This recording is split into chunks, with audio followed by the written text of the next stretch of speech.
The first time I heard someone say, I abandoned my son, I was sitting 10 feet away and they didn't even know I was there. My name was on the report. My address was listed. My child's voice was described as left alone and crying. But I had receipts, school logs, security footage, a timeline that didn't break. So why was a detective sliding a sealed envelope across the table like I was the one hiding something? He looked at me and said quietly, "Before you defend yourself, you need to hear this recording." And in that moment, I realized someone hadn't just lied about me. They had coached the lie. If you're listening from outside the US, tell me where you're from and what time it is for you right now. And if you've ever been made to look like the villain in your own family story, you'll understand why I need to tell this. 3 months before that moment in the station, I was back in my parents' house in a quiet suburb outside Columbus, Ohio, sleeping in the same bedroom I'd left a decade earlier, except now there were my son's sneakers by the door and his school backpack leaning against the wall.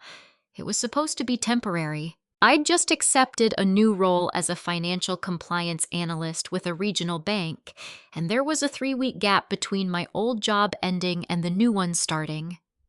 My lease had already wrapped, and instead of rushing into a short-term rental, my mother insisted I stay with them. "Save your money," Patricia Moore told me over the phone. "You and Noah can have your old room. It just makes sense." At the time it did. Noah adjusted faster than I expected.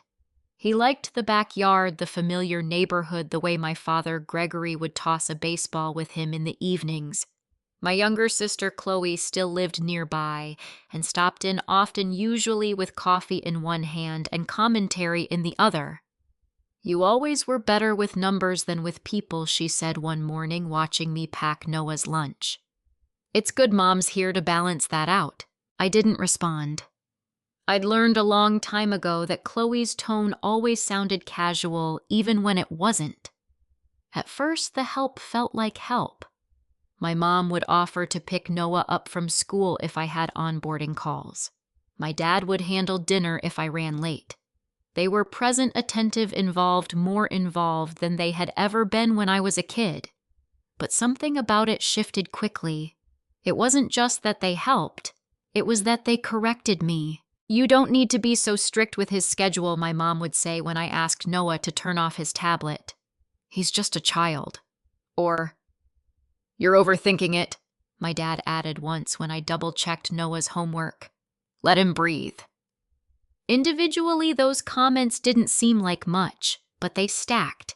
Day after day, they chipped away at my authority in small, quiet ways. And Noah noticed. One night at dinner, I told him to finish his vegetables before getting up. He hesitated, then glanced at my mom. "It's okay," she said softly. "He's full." I felt the pause at the table more than I saw it. "No," I said, steady but firm. "He needs to finish what's on his plate." My dad let out a short breath. "Avery." "Come on, it's not that serious." "It is to me," I replied. Chloe leaned back in her chair, watching the exchange like it was a show she'd seen before. "You're always so intense about everything," she said. "Noah's going to feel that." I looked at my son, who was now staring down at his plate, unsure which adult he was supposed to listen to. That was the moment it stopped feeling like support. After that, I started noticing patterns I couldn't ignore. My mom would answer questions directed at me.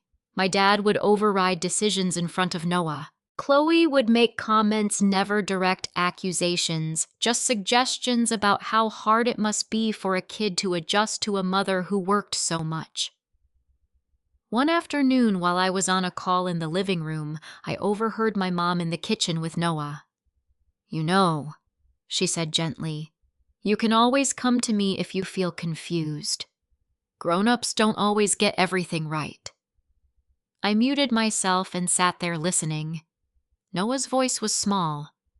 "Mom gets it right." There was a pause. Then my mom chuckled softly. "Of course she tries. But sometimes trying isn't the same as knowing what's best." I ended the call early.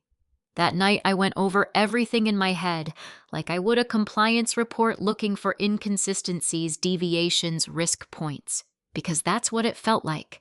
Risk. Not loud, not explosive, just creeping. A shift in control, a reframing of roles, a slow rewriting of who I was in my own child's life.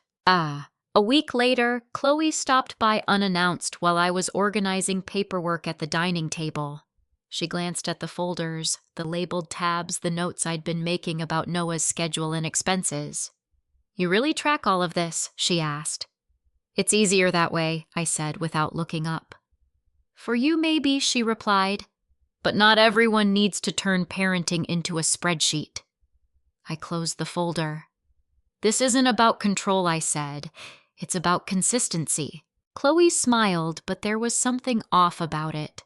Or maybe she said lightly, "It's about you needing things to feel stable because you're not." I met her eyes. "What does that mean?" She shrugged. "Nothing serious. Just, if someone was looking from the outside, they might think you're a little overwhelmed." I didn't answer, but I remembered every word. That night, I couldn't sleep. The house was quiet, but my mind wasn't. Every comment, every correction, every subtle shift replayed itself. And then sometime after midnight, I heard voices. Low, controlled, coming from the living room. I stepped out into the hallway, careful not to make noise. My parents. I couldn't hear everything at first, just fragments. "He's already more comfortable here." She doesn't even see it. It has to be done properly. I moved closer, stopping just before the corner where the hallway opened into the living room. My mother's voice came through clearly this time. "If we're going to take over permanently, we need to make it look like it's for his protection." My chest tightened. My father responded quieter but firm. "Then we build the case carefully, no mistakes." I didn't move. I didn't breathe. Because in that moment, it wasn't a misunderstanding anymore. It was a plan, and I was already inside it. I didn't sleep that night. I stayed in my room, sitting on the edge of the bed, replaying every word I had just heard like it was evidence I couldn't afford to misinterpret. Take over permanently. Build the case. They hadn't been venting. That wasn't frustration or concern. That was strategy. And I knew the difference. By morning, I had already made one decision. I was done reacting emotionally. If they were treating this like a case, I would too. At breakfast, everything looked normal. My mom was making coffee. My dad was reading the news. Noah was asking if he could bring his toy dinosaur to school. No one mentioned the night before. I watched them carefully, the way I would watch someone during an audit looking for what didn't match the surface. "You've got that onboarding call today, right?" my mom asked casually. "Yeah," I said. "I can pick Noah up after school," she offered. "No need to rush." There it was again. Helpful, reasonable. Hard to refuse without sounding defensive. "I'll manage," She smiled, but it didn't reach her eyes. "Of course you will." Chloe showed up mid-morning like she always did. Unannounced, unbothered, like she belonged in every room of that house more than I did. She leaned against the kitchen counter watching me get Noah ready. "You look tired," she said. "I didn't sleep much." "Yeah," she replied lightly. "Stress does that." I didn't engage. I couldn't afford to. Instead, I started paying attention to details. When Noah left for school, I checked the calendar I kept in my bag, every appointment, every drop-off, every pickup logged. I had always been organized, but now I documented everything with intention. Time in, time out, meals, activities, who was present. Not because I thought I'd need it, but because I couldn't ignore what I'd heard. Later that afternoon, while my mom was out and my dad was in the garage, I went into the home office. It wasn't locked. It never had been. But it felt different walking in that day. I wasn't just looking for something. I was verifying a suspicion. The desk was clean, almost too clean. Files stacked neatly, labels facing outward. My dad had always been meticulous, but this felt curated. I opened the top drawer first. Nothing unusual. Bills, manuals, a few envelopes. Second drawer, folders. Medical insurance, property documents. Then the bottom drawer. That's where I found it. A manila folder with no label. I hesitated for a second before pulling it out. Inside were printed pages. Not many, maybe 6 or 7. The first page had my name on it. Avery Moore. Underneath it, in bold centered text, Parental Stability Assessment. Preliminary notes. My hands went cold. I flipped to the next page. It wasn't a formal report. Not yet. It looked like notes structured, deliberate, written as if someone was preparing to build a narrative. Subject exhibits high control tendencies. Relies on rigid scheduling and financial tracking to compensate for emotional inconsistency. Child may experience confusion regarding authority and emotional availability. I stopped reading for a second. This wasn't just criticism. It was positioning. Every trait I had, organization, structure, consistency, was being reframed as instability. I turned the page. There were references to conversations I recognized, but they had been rewritten. Moments taken out of context. My request for Noah to finish his homework became pressure. My insistence on a bedtime routine became inflexibility, and then I saw it. A section labeled Observed Incident, Potential Neglect Indicator below it. Child reportedly left alone during late evening hours. Emotional distress noted. I stared at the line. That had never happened. Not once. Not even close. But the way it was written, it sounded clinical, detached, credible, like something that could be believed if repeated enough times. My chest tightened as I flipped to the last page. At the bottom there was a name. Not signed, but printed. Dr. Leonard Pierce. Family consultant. I recognized it immediately. My parents had mentioned him once before. A family advisor Chloe had recommended. At the time it sounded like casual support. Now it looked like something else entirely. I slid the papers back into the folder, but before I closed it, I noticed one more detail. A sticky note attached to the inside cover. Handwritten. Timeline needs to be consistent. Cross-check with school hours. I didn't need to read it twice. They weren't just telling a story. They were building it. Carefully, intentionally, piece by piece. I put the folder back exactly where I found it, aligning it with the edge of the drawer the way it had been before. Then I walked out of the office, my mind already shifting into something sharper, because this wasn't about proving I was a good mother anymore. It was about proving that someone else was manufacturing evidence to say I wasn't. That evening when Noah came home, he ran straight to me like he always did. "Mom, guess what we did? A science experiment." I knelt down smiling, holding on to him a little tighter than usual. "That's my favorite kind of day," I said. Behind him, my mom stood in the doorway watching. Her expression was calm, almost reassuring, but now I could see it for what it was. Control. Later that night, as I tucked Noah into bed, he looked up at me. "Grandma said I don't have to be scared if I stay here." I froze. Scared of what I asked gently, he shrugged. "Just stuff." I smoothed his hair back, keeping my voice steady. "You're safe with me." "Oh." He nodded, already drifting off. But I stayed there longer than usual, sitting beside him in the dark. Because now I knew something I hadn't known before. They weren't just planning to take over. They were already planting the idea in him, and if I didn't move carefully, the next version of this story wouldn't just be written on paper. It would come from my own child. I moved out 3 days later. Not dramatically. Not in the middle of a fight. There was no shouting, no slammed doors, no moment they could point to later and say, "See, this is what we were talking about." I packed quietly. 2 suitcases. Noah's clothes, his school supplies, his favorite blanket, the one he still pretended he didn't need, but reached for every night.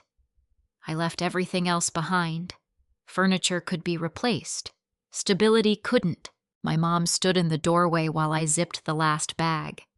"You're overreacting," Patricia said, arms folded. "No one is trying to take anything from you." I didn't answer right away. I just looked at her. "Then why does it feel like I have to defend being his mother?" I asked. She sighed like I was the one making things complicated. "You've always been like this, Avery. You turn everything into a problem before it becomes one." I picked up the suitcase. Or maybe I said calmly, "I've learned to recognize patterns earlier than you're comfortable with." My dad didn't come inside. He stayed in the driveway leaning against his car watching as I loaded everything in. "You don't have to do this," Gregory said. "You're making it harder than it needs to be." "No," I replied. "I'm making it clear." Chloe wasn't there. That more than anything told me she already knew how this would play out. The apartment I found was small but clean. 3rd floor, no elevator, a narrow hallway that echoed when Noah ran down it too fast. It wasn't ideal, but it was mine. Ours. The first night I sat at the kitchen table after Noah fell asleep and opened my laptop. If they were building a case, I needed structure. So I built one of my own. I created folders, digital and physical, timeline, expenses, school records, medical, communication logs. Every interaction with my parents I documented, dates, times, context, not opinions, just facts. If my mom texted, I saved it. If my dad called, I noted the duration and what was said. If Chloe made a comment, I wrote it down as closely as I could remember. It wasn't paranoia, it was preparation. Monica came by the next day with coffee and a look that told me she already sensed something was off. "You didn't just move out because of tension," she said, setting the cups down. "What happened?" I hesitated for a second, then told her everything. The conversation I overheard, the folder, the notes. She didn't interrupt. She just listened. When I finished, she leaned back, processing. "That's not normal," she said finally. "That's intentional, I know." "And the left alone claim," she asked. "It's not real." She nodded slowly. "Then they're not just worried about Noah. They're trying to establish a narrative." "That's exactly what it is." Monica exhaled, then pointed at my laptop. "Good. Keep doing this. Every detail. You're not just defending yourself, you're building a counter-record." That was the first time I felt something close to control again. Not emotional control, structural, the kind I understood. But it didn't take long for the pressure to follow me. 2 days later, my phone started lighting up. First, it was my aunt. "I heard you left Noah alone overnight," she said without greeting. "Is that true?" "No," I replied, keeping my voice even. "It's not." There was a pause. "Well, that's not what your mother said." I ended the call without arguing. Then it was a cousin. Then another. Each version slightly different, but the core was the same. Avery left her son. Avery isn't stable. Avery can't handle it. I didn't try to correct them. Not yet. Because I understood something important. They weren't the source. They were the audience. And the story was spreading faster than I could respond to it. That night, I opened my messages and started screenshotting everything, every accusation, every assumption, every time someone repeated something that had clearly come from the same origin, patterns, language, timing. If this ever reached a courtroom, it wouldn't just be about what was said, it would be about how consistently it was said and who benefited from it. The next morning, there was a knock on my door. Sharp, official. I opened it to find two people standing there, one in uniform, one in plain clothes. Ms. Moore, the man in plain clothes, asked. Yes, I'm Detective Daniel Harris. We received a report and need to conduct a welfare check. I stepped aside without hesitation. Of course, I said. Noah was at the table eating cereal, completely unaware of what was happening. Harris walked through the apartment, slowly observing everything without making it obvious. Clean kitchen, stocked fridge, no signs of neglect. He asked a few questions, routine controlled. How long have you been living here? 3 days. Who lives with you? Just me and my son. Do you have regular childcare? Yes. School during the day, and I'm home evenings. I handed him documents before he even asked. School enrollment confirmation, medical records, receipts from the grocery store 2 nights ago. He took them, glanced through them, then looked back at me. You're very organized, he said. It's part of my job, I replied. There was a brief pause. Then he said something that shifted the entire moment. The report we received stated that your child was left alone for multiple nights. I didn't react outwardly, but inside everything tightened.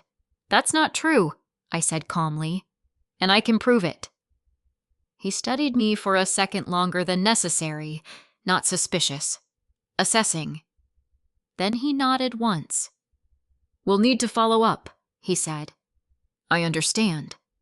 As he turned to leave, he added almost casually, these situations usually come down to conflicting accounts. I held his gaze. Then we should focus on the one that can be verified. He didn't respond, just gave a small nod and walked out. I closed the door slowly. For a moment, the apartment was completely silent. Then Noah looked up at me. Mom, who was that? Just someone checking in, I said, forcing a small smile. He nodded, satisfied, and went back to his cereal. But I didn't move, because now it was official. It wasn't just rumors anymore. Someone had turned the story into a report, and reports didn't just disappear, they escalated. The first thing I did after Detective Harris left was lock the door. Not because I was afraid of someone coming in, but because for the first time I understood that everything inside that apartment could be used as evidence, including how I protected it. I sat down at the kitchen table, opened my laptop, and created a new folder. Welfare check, case log, date, time, officer name, exact wording of the allegation. I typed everything I could remember while it was still fresh. Not interpretations, just facts. Then I added one more line at the bottom. Claim child left alone multiple nights. Status impossible based on documented timeline. I stared at that word for a second. Impossible. Not unlikely.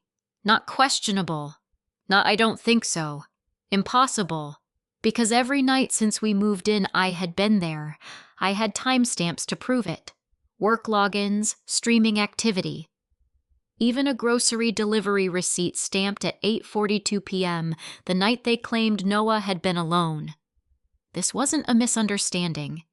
It was fabrication, and it had structure. I picked up my phone and called Monica. They filed a report, I said the second she answered. There was a pause. Then, okay, tell me exactly what they said. I did. Every detail. When I finished, she exhaled slowly. They escalated faster than I thought they would. I think they've been building this longer than I realized.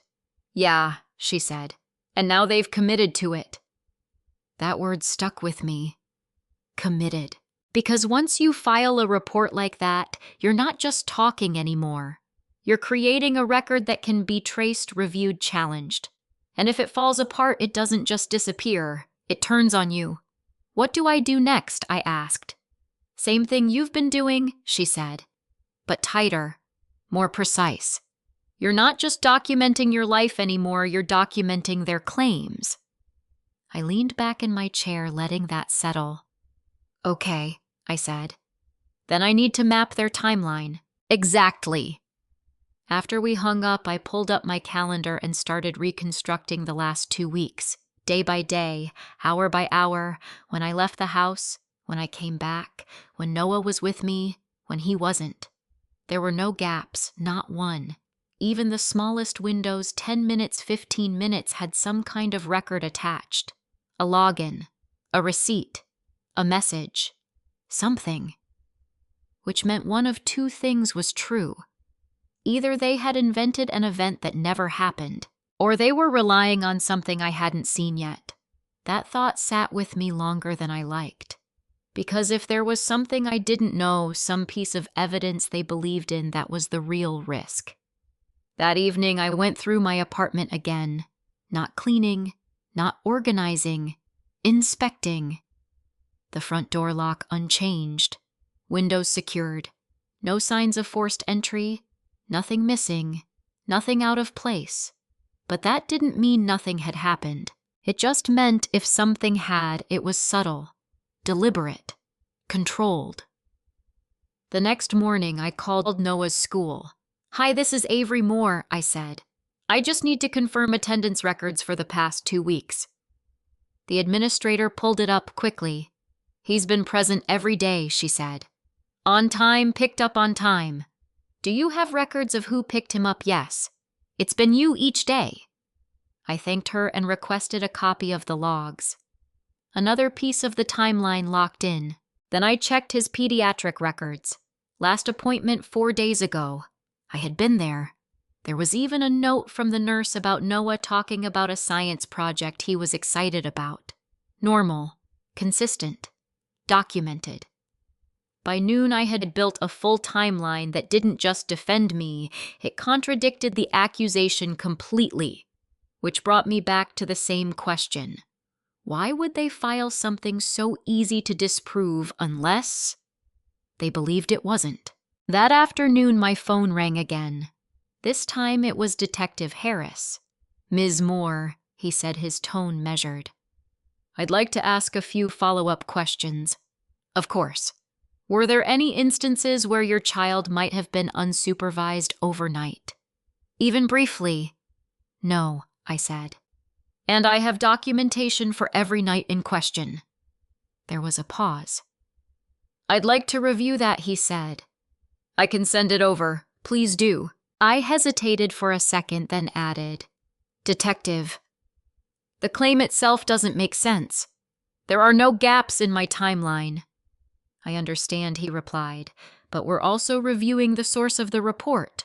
That caught my attention. The source, yes. He didn't elaborate, but he didn't need to, because now it wasn't just about whether the claim was true. It was about who made it and what they based it on. After we hung up, I emailed him everything. Organized, labeled, time-stamped. Exactly the way I would present a compliance audit. Because that's what this had become. An investigation. And I wasn't just the subject anymore. I was building the counter case. That evening, as I was putting Noah to bed, he looked at me again, more thoughtful this time. "Mom," he said quietly. "Grandma asked me something." My hand paused on the blanket. "What did she ask you?" He hesitated. Then slowly he said, "She asked me if I ever felt alone at night." My chest tightened. "And what did you say?" I said, "No." I nodded, keeping my voice steady. "That's right," I said, "because you're not." He looked at me for a second longer, like he was trying to understand something he couldn't fully explain. Then he turned over and closed his eyes. I stayed there until his breathing evened out, because now I understood something I hadn't fully seen before. They weren't just making claims after the fact. They were testing the story in advance, planting questions, looking for answers they could use, and if they didn't get the ones they wanted, they might find another way to create them. I didn't go to Sunday dinner to argue. I went to confirm. That was the difference. If I had shown up angry, they would have used it. If I had shown up defensive, they would have framed it. So I went in calm, prepared, and very aware that I was walking into a room where the story about me had already been told, just not in my version. The house looked exactly the same. Same smell, same lighting, same polished surfaces that made everything feel controlled. Chloe was already there, sitting at the table, scrolling through her phone like nothing in the world had shifted. "You made it," she said, glancing up with a small smile. "I wasn't sure you would." "I said I would," I replied. My mom came out of the kitchen drying her hands. "Avery," she said warmly, like the past few weeks hadn't happened. "You look tired. Are you getting enough rest? I'm getting what I need." She nodded, studying me for a second longer than necessary. My dad stepped in from the back patio, setting his glass down on the table. "Let's keep this simple," Gregory said. "We're all here because we care about Noah." There it was, the framing. Not about truth, not about facts. About care. I sat down across from them, placing my bag on the chair beside me. "I agree," I said. "So let's talk about what's actually happening." Chloe leaned back, crossing her arms. "Okay," she said. "Then why don't you explain why people are hearing that Noah was left alone?" I didn't answer immediately. Instead, I opened my bag and pulled out a folder. Printed, organized, labeled. "I'll get to that," I said. "But first, I want to clarify something." I looked directly at my parents. "You filed a report claiming I left my son alone for multiple nights." My mom's expression didn't change. "We shared concerns," she said carefully. "With who?" I asked. "With people who are trained to evaluate situations like this." "That's not an answer." My dad stepped in. "We did what we thought was necessary," he said. "You've been under pressure, Avery. You moved abruptly. You've been scattered." I let that sit for a second. Then I slid the first document across the table. "This is Noah's school attendance," I said. "Every day. On time. Picked up by me." No one touched it. I placed the next one down. "These are my work logins. Time-stamped. Every evening." Then another. "Grocery receipts. Delivery confirmations. Medical appointments." I looked at Chloe. "You said you heard him crying alone one night." She didn't hesitate. "I did." "What night?" She blinked once. "I don't remember the exact date." "I do," I said calmly. "Because there isn't one." Silence. Not loud. Not dramatic. Just a small shift in the room. My mom reached for one of the papers, glancing over it briefly. "These don't show everything," she said. "They show what you chose to track." I nodded. "That's true," I said. "Which is why I also pulled building access logs." That got my dad's attention. "Access logs," he repeated. "Yes, entry and exit times for my apartment." I slid another page forward. "There are no entries into my apartment after 7:12 p.m. any night last week except mine." My dad's jaw tightened slightly. My mom set the paper down. "You're turning this into something it doesn't need to be," she said. "No," I replied. "I'm responding to what you already turned it into." Chloe leaned forward now, her tone sharpening. "You're missing the point," she said. "This isn't about one night. It's about a pattern. You're overwhelmed, Avery. Anyone can see that." I held her gaze. "Then show me the pattern," I said. She didn't answer. Because there wasn't one. That's when my dad spoke again, quieter this time. "You're making this adversarial," he said. "We're trying to help. By telling people I abandoned my child, we didn't say it like that. That's exactly how it was repeated." Another pause. Then my mom said something that shifted everything. "Sometimes," she said slowly, The truth doesn't come from what actually happened. It comes from what people experience. I felt it before I understood it. That's not how facts work, I said. It is when a child feels unsafe. My chest tightened. Noah has never been unsafe with me. That's not what he told us. The words landed heavy. What did he tell you? I asked. My mom hesitated. Just for a second. Then she said, he said he feels alone sometimes. I sat back slightly, because that wasn't the same thing, but it was close enough to be reshaped. Alone, I repeated. Or left alone. She didn't answer. Chloe jumped in instead. You're splitting hairs, she said. A 6-year-old doesn't use legal language. No, I said, but adults do. Silence again. This time longer, more uncomfortable. Because now the gap was visible between what was said and what was claimed. I gathered my papers slowly, placing them back into the folder. I'm not here to argue with you, I said. I'm here to understand how this became a report. My dad looked at me, something unreadable in his expression. You're too focused on proving yourself right, he said. And you're too comfortable being wrong, I replied.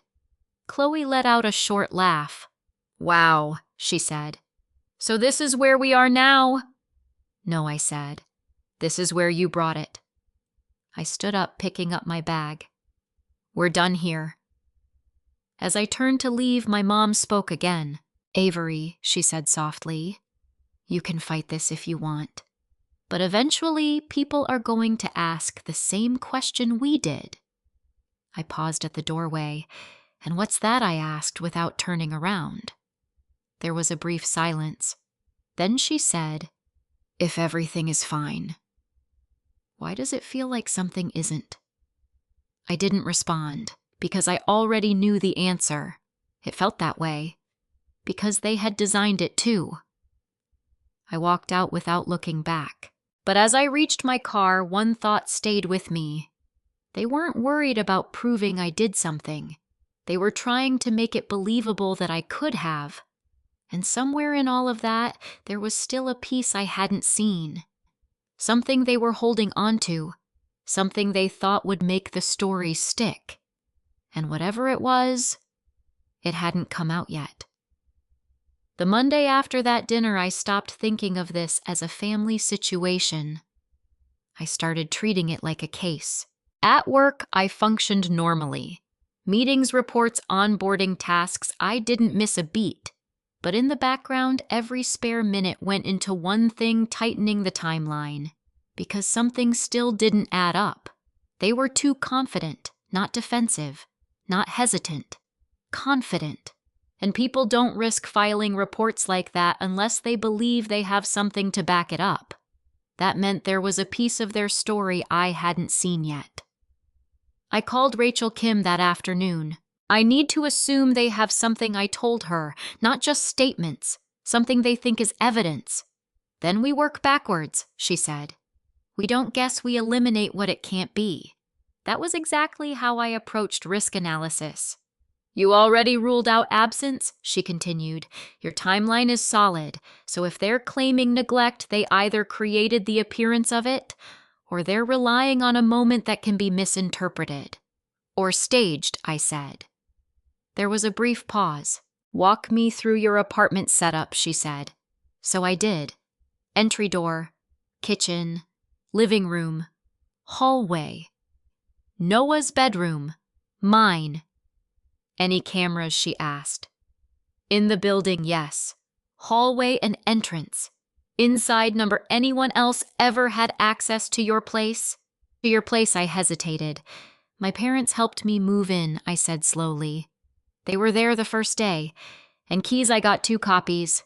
I have both. Are you sure, she asked? I went quiet, because I hadn't checked. After the call, I went straight to the drawer where I kept my keys. My set, spare set, both were there. But that didn't mean there hadn't been a third. I sat there for a second thinking. If someone had copied the key before I moved out, there would be no sign of forced entry, no damage, no trace. Just access. Controlled, quiet, intentional. I grabbed my laptop and pulled up the building access logs again. Entry times, exit times. Most were mine. But then I saw it. A timestamp I had dismissed before. Thursday, 6:58 p.m. Entry logged. Exit at 7:04 p.m. 6 minutes. At the time, I had assumed it was me, maybe a duplicate entry from the system. But I checked my own records. I hadn't arrived home until 7:12 that night, which meant someone had entered my apartment. 14 minutes before I got there. My pulse slowed, not faster. That's what happened when something clicked into place. You don't panic. You focus. I zoomed in on the log. The key fob ID wasn't labeled with a name, just a number, but it didn't match mine. I sent it to Rachel immediately. "This isn't me," I wrote. She called within minutes. "That's your entry point," she said. "If someone accessed your apartment even briefly, that's where they could have created whatever they're relying on." 6 minutes, I said. "That's all it was. That's enough." For what? To create a moment. I leaned back in my chair, staring at the screen. A moment. Not a pattern. Not a series of events. Just one carefully constructed incident that could be repeated, reframed, and expanded into something bigger. What could they do in 6 minutes? I asked. Rachel didn't answer right away. Then she said, "Leave something, move something, record something." The last one stayed with me. Record something. That night I replayed every detail of that Thursday. I had left the apartment at 5:30 p.m. to pick up a grocery order. Noah was with me. We didn't return until after 7, which meant the apartment had been empty, accessible, unobserved. I stood up and walked slowly through the space again. Kitchen, living room, hallway. Nothing looked different, but I wasn't looking for obvious changes anymore. I was looking for intention. When I reached the living room, I stopped. The bookshelf near the corner. It wasn't out of place, but something about it felt slightly off. I crouched down, scanning the shelves. Books, photos, a small decorative box.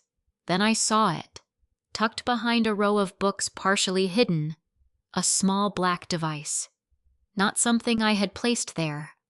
Not something I recognized. I reached in and pulled it out. Lightweight. Rectangular. No screen. Just a small button on the side. My hand tightened around it, because I didn't need to turn it on to understand what it was. A recorder. I stood there for a long second. The silence in the apartment suddenly louder than anything I'd heard all day. 6 minutes. That's all it would have taken. Place it, activate it, leave, and wait for whatever it captured. I didn't press anything, didn't play it. Instead, I set it down carefully on the table and took a photo. Then another. Documented. Timestamped. I sent the images to Rachel. "This was in my living room," I wrote.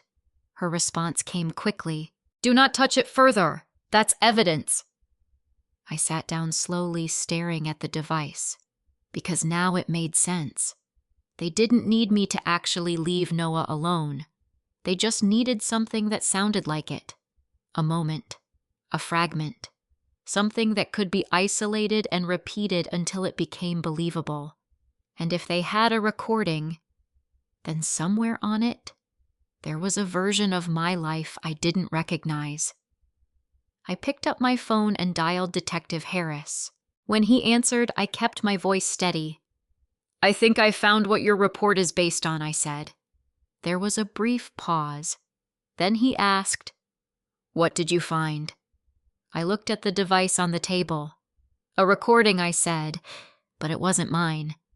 Silence. Then quietly, "Don't play it," he said. "I'm coming over." I ended the call and sat there unmoving, because whatever was on that device was about to be the center of everything. I didn't move the recorder after that. I left it exactly where I had placed it on the table, untouched, like it might disappear if I interfered too much. The apartment felt different now, quieter, but not in a peaceful way. More like something had been watching and had finally been caught. Detective Harris arrived in less than 20 minutes. He didn't waste time with small talk. The moment he stepped inside, his eyes went straight to the device. "That's it?" he asked. "Yes." He put on gloves before picking it up, turning it over in his hand, examining it carefully. "You said you didn't place this. I've never seen it before today." He nodded once, then set it into a small evidence bag he had brought with him. "Good call not touching it further," he said. "We'll process it properly." I crossed my arms, trying to keep my voice steady. "If that's what they used, then whatever's on it isn't the full story." "We'll find out," he replied. "He didn't play it there." That surprised me at first, but then I understood. Chain of custody. Verification. If this was going to matter, it had to be handled correctly. Still, the waiting felt heavier than anything I'd dealt with so far. "When will you know?" I asked. "Soon," he said. "But there's something else you should understand." I looked at him. "If this device was placed without your knowledge," he continued, "then whoever did it didn't just file a false report. They created evidence to support it." I let that sink in. Not exaggeration, not misinterpretation. Creation. "And that changes things?" I asked. "It does," he said simply. After he left, the apartment felt too quiet. Not empty, just exposed. I walked through each room again, slower this time, noticing details I hadn't before. The way the light hit the wall in the late afternoon, the faint hum of the refrigerator, the sound of Noah's footsteps in his room as he moved his toys around. Normal things, real things, not staged, not edited, not manipulated. That mattered, because whatever was on that recording, it wasn't this. That night after Noah fell asleep, I sat on the couch with my laptop open, but untouched.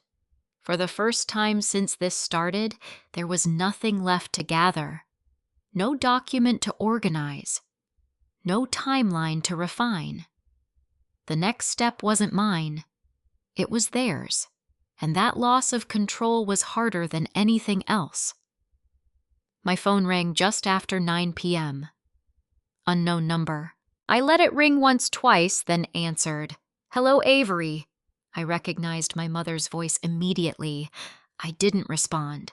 "We need to talk," Patricia said. "About what?" There was a pause. Then she said carefully, "About how far this has gone." I let out a quiet breath. "You filed a report saying I abandoned my child," I said. "I think we're past talking." "You're escalating this unnecessarily," she replied. "We were trying to protect Noah." From what? Another pause. "From instability," she said. I closed my eyes for a second. "You keep saying that," I replied. "But you've never been able to prove it." "That's not true." My eyes opened. "What does that mean?" I asked. Her tone shifted, subtle, but different. It means," she said, "that there are things you don't remember the way they actually happened." I sat up straighter. "That's not going to work," I said. "Not anymore. You're under pressure, Avery. You've been working nonstop, moving, adjusting. People lose track of things. I don't. You think you don't." The confidence in her voice was what unsettled me. Not anger, not desperation, certainty. "You should think carefully about how this looks," she continued, "because once everything comes out, it won't just be about one night." I didn't respond right away, because that was the first time she had said it like that. Everything. Not just the claim. Not just the report. Something bigger. Then let it come out, I said finally. There was a brief silence on the other end. Then she said something that stayed with me long after the call ended. You're assuming you're the only one who kept records. The line went dead. I lowered the phone slowly, my mind already moving through what that could mean. They had something, or at least they believed they did. Something beyond the recorder, something they thought would hold up even against everything I had built. I didn't sleep much that night. Not because I was afraid, but because I was trying to understand the gap, the space between what I knew was true and what they were so sure they could prove. The next morning, Detective Harris called. Ms. Moore, he said, we've reviewed part of the recording. I didn't speak. I just waited. There's audio of a child crying, he said, and a voice, your voice telling him to stay in his room. My chest tightened, but I stayed still. That's not the full clip, he added. And it doesn't match the timeline you provided. What does it match? I asked quietly. There was a pause. Something staged, he said. I closed my eyes for a second, letting that settle. Because now it was confirmed. They hadn't just twisted reality, they had tried to manufacture it. And there's more, he continued. I opened my eyes. What we found additional audio on the device, he said, and it changes the context completely. My grip tightened on the phone. What's on it? He didn't answer immediately.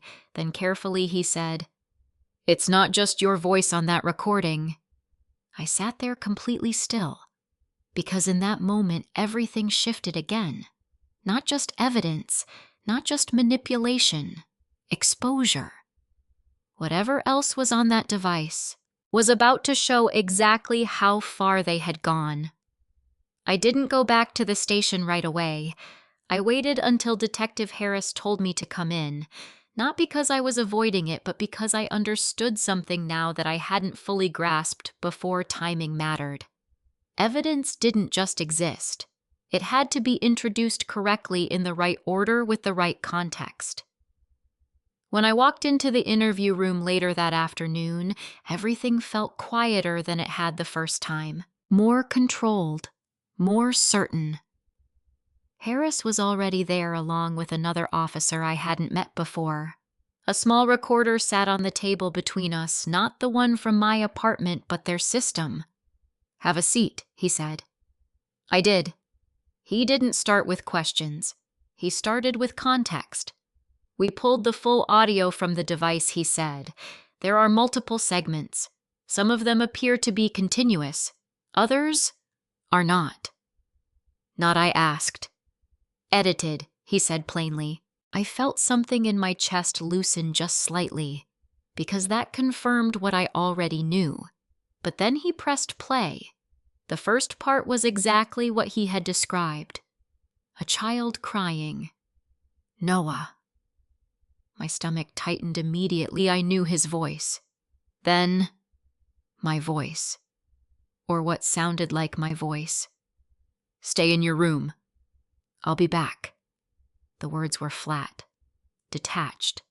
Out of context, they sounded cold. Wrong.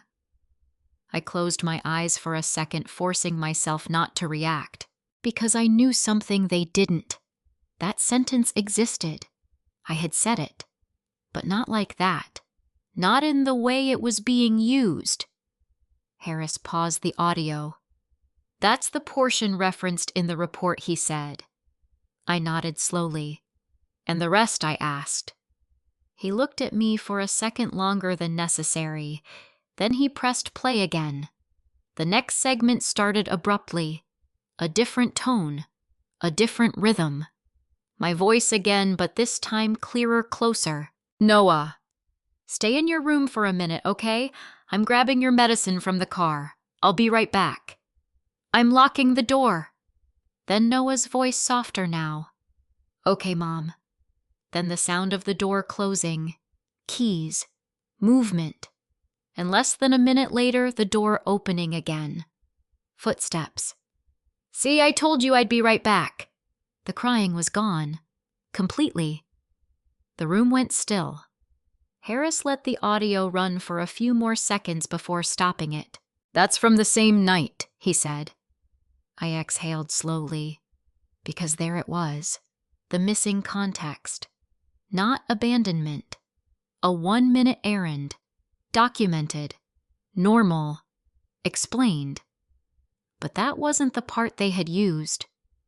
I looked up at him. "They cut it," I said. "Yes." I swallowed, my voice steady. "They took a fragment and removed everything that explained it. That's what it looks like. But he wasn't done. There's more he said." He pressed play again. This time, the audio quality shifted slightly, like the device had been moved or repositioned. And then voices. Not mine. "My mother, you need to say you were scared," Patricia's voice said, low but firm. Silence. Then Noah. "I wasn't—" "It's okay," she interrupted gently. "Just say you were. It helps them understand." Another pause. Then my father. "Just tell them you were alone and didn't know where Mom was. That's all." My hands tightened in my lap. I didn't look away. I couldn't. Because this was the part they hadn't expected anyone else to hear. Noah again, quieter this time. But she came back. A longer pause. Then Chloe's voice softer than usual. "Sweetie, sometimes adults need help making things clear. You're just helping."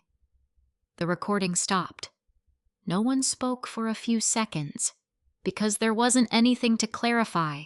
It was all there. Coaching, framing, pressure. Not loud, not aggressive, but deliberate. I let out a breath I hadn't realized I'd been holding. "That's it," I said quietly. Harris nodded. "That's enough to establish intent," he said, "and more importantly, it contradicts the basis of the report." I sat there absorbing it, not just the relief, but the weight of it. Because this wasn't just about proving I hadn't done something. It was about proving that they had. On purpose. "Are they denying it?" I asked. "For now," he said. "But that won't hold." I nodded slowly. "Because it couldn't. Not against that." "Next steps?" I asked. He leaned back slightly. "We're referring this for further action," he said. "False reporting, possible coercion of a minor, and unlawful recording." Each word landed clean, not emotional, not exaggerated, just precise. "And Noah?" I asked. "He's not in trouble," Harris said immediately. "He was placed in a position he shouldn't have been in." I nodded, relief cutting through everything else, because that was the only part that mattered beyond this. Him. As I stood to leave, Harris added one more thing. "You handled this the right way," he said. "You didn't escalate, you documented." I paused. Then said, "I didn't think anyone would believe me without proof." He gave a small nod. "You were right." I walked out of that room feeling something I hadn't felt since this started. Not just vindicated, rebalanced. Because for weeks the story had been tilted against me. Quietly, subtly, but completely. And now it wasn't anymore. The courtroom wasn't as dramatic as people imagine.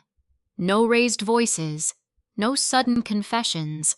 Just quiet, structured documents, testimony, and a judge who cared less about emotions and more about what could be proven. And this time, everything could be. I sat beside Rachel, hands folded in my lap, while my parents sat across the room with their attorney. Chloe was there too, eyes fixed somewhere between the table and the floor, like she hadn't decided which version of this she believed anymore. The recording had already been submitted. Not just the edited portion they relied on, but the full sequence.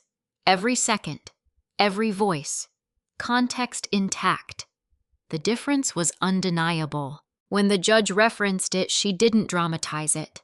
She didn't need to. The court finds that the audio presented was selectively edited prior to submission in a report that alleged neglect. She said, her tone even. Further, the full recording demonstrates that the minor was not left unattended in any manner that constitutes abandonment. I didn't react outwardly, but inside something settled. Not relief. Not yet. Just balance. Because for the first time, the story wasn't being told around me. It was being told accurately. My mother's attorney attempted to shift the framing. They acted out of concern, he said. There was no malicious intent, only a misunderstanding of what constituted risk. Rachel didn't interrupt. She waited until it was her turn. Concern doesn't explain the coaching, she said calmly. It doesn't explain the placement of a recording device inside my client's home without her knowledge. And it doesn't explain the creation of a timeline that contradicts verifiable data. She didn't raise her voice. She didn't need to, because the evidence spoke in a way that didn't require emphasis. The judge looked down at the documents in front of her, then back up. The issue before this court is not whether the grandparents care about the child, she said. It is whether their actions were appropriate, lawful, and in the best interest of the child. She paused briefly. They were not. That was the moment everything shifted. Not emotionally, structurally, because once that was established, everything else followed. Full custody remained with me. No conditions, no shared decision-making, no ambiguity. There was also a protective order issued, limited, specific, and enforceable. My parents were allowed supervised contact with Noah under defined circumstances, nothing more. Not because I asked for punishment, but because boundaries had to be real to mean anything. Outside the courtroom, my mom tried to approach me. Avery.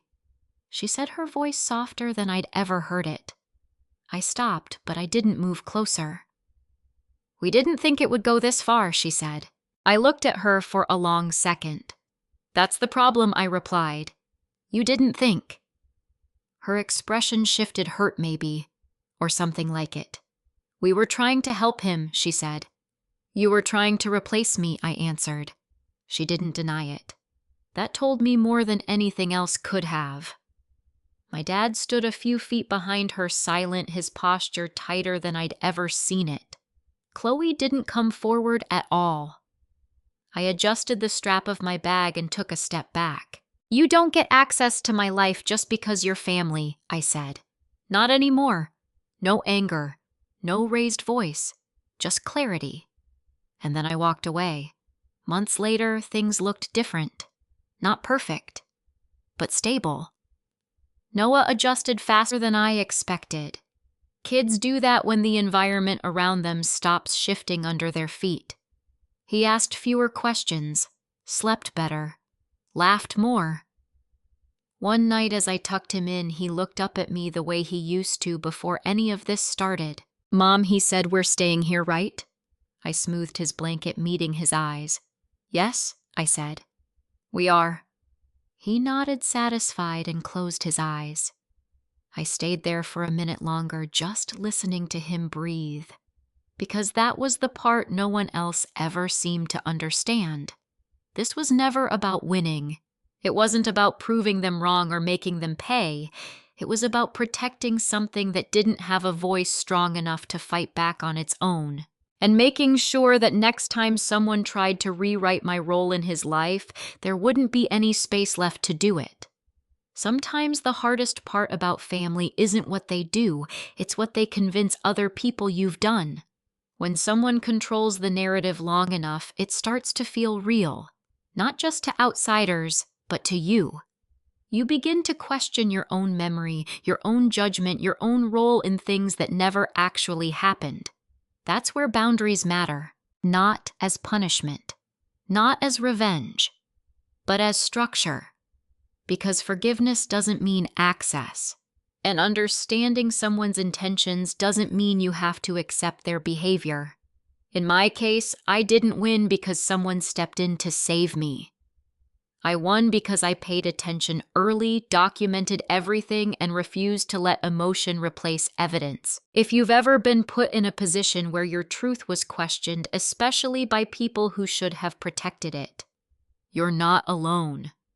And more importantly, you're not powerless. You're allowed to draw a line. You're allowed to protect your space. And you're allowed to decide who gets to be part of your life moving forward. If this story resonates with you, I'd really like to hear your experience. And if you want more stories like this, realistic, grounded, and focused on reclaiming control, you can follow along. This is a fictional story created for entertainment, education, and reflection.